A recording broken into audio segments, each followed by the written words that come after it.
Breaking news! What if I told you that one decision, one injury update, and one unstoppable weapon could change everything about the AFC North race, and possibly the entire AFC playoff picture? What if I told you that the Ravens are holding something in their back pocket that the Steelers aren't ready for, and that it could blow this game wide open under the Sunday night lights? But before we move on, make sure you hit that like button if you're a true Ravens fan. It's always amazing to see fans of all ages supporting this team. And if you feel like it, comment, "Go Ravens!" down below. Let's show the world who runs the North. Now let's get into this massive, season-defining showdown. Let's dive straight into what could be the most explosive, heart-pounding, emotionally charged matchup of the season. Sunday Night Football in Acrisure Stadium will host the battle for the AFC North, and Baltimore walks in as a 3.5-point favorite. But forget the betting lines for a second. This is about more than numbers. This is about pride. This is about rivalry. This is about proving who belongs in January football. Let's start with the headline that has everyone on edge. Lamar Jackson, the centerpiece of the Ravens offense, the face of the franchise, and potentially the difference between heartbreak and glory. According to Coach John Harbaugh, Lamar's condition early in the week was not good at all,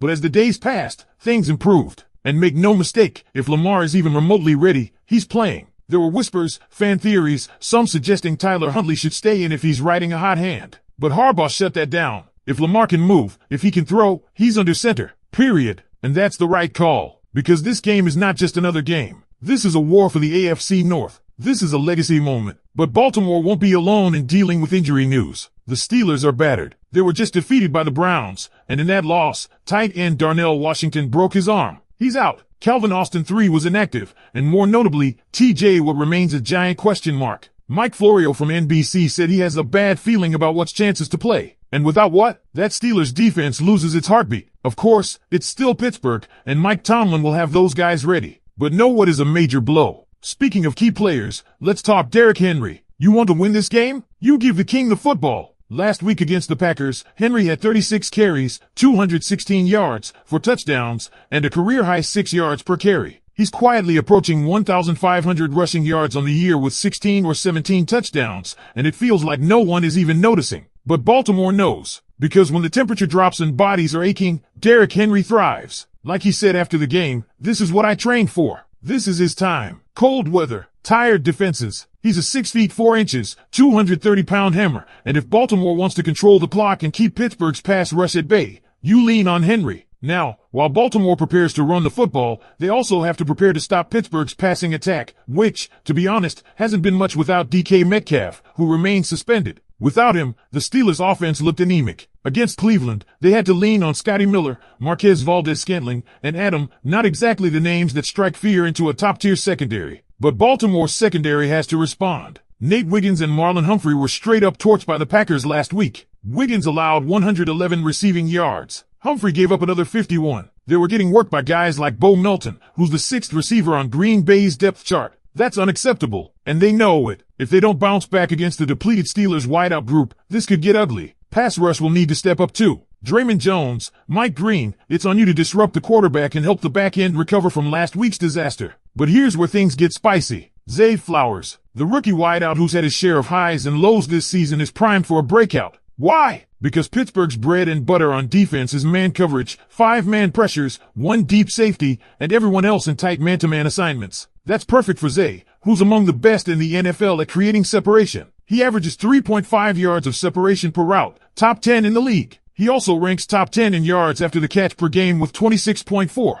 That's dangerous. That's explosive. And that could be the X factor. The Ravens have to get Zay the ball in space. Let him break tackles. Let him shift and accelerate. Pittsburgh has been carved up by wideouts all year, from Michael Pittman to Alec Pierce. Even tight ends have gotten theirs. If Baltimore schemes it right, Zay Flowers could feast on national TV and introduce himself to the rest of the football world in the biggest way possible. Now let's not forget the turnover battle, perhaps the most overlooked aspect of this game. The Ravens have 22 giveaways this season. The Steelers? Just 15. Meanwhile, Pittsburgh has forced 26 turnovers compared to Baltimore's 20. The Ravens are sitting at a -2 turnover differential, while the Steelers are at +11. That's a massive gap. Protecting the football is non-negotiable. Whether it's Lamar, Snoop, or even Henry carrying the rock, ball security is paramount. On the other side, Baltimore's defense has to force errors, punch the ball out, jump a route, do something to change the momentum. Because here's the thing, the Ravens haven't exactly been consistent closers this season. We've seen it too many times. Leads vanish, drives stall, defenses bend just enough to let the opponent sneak back in.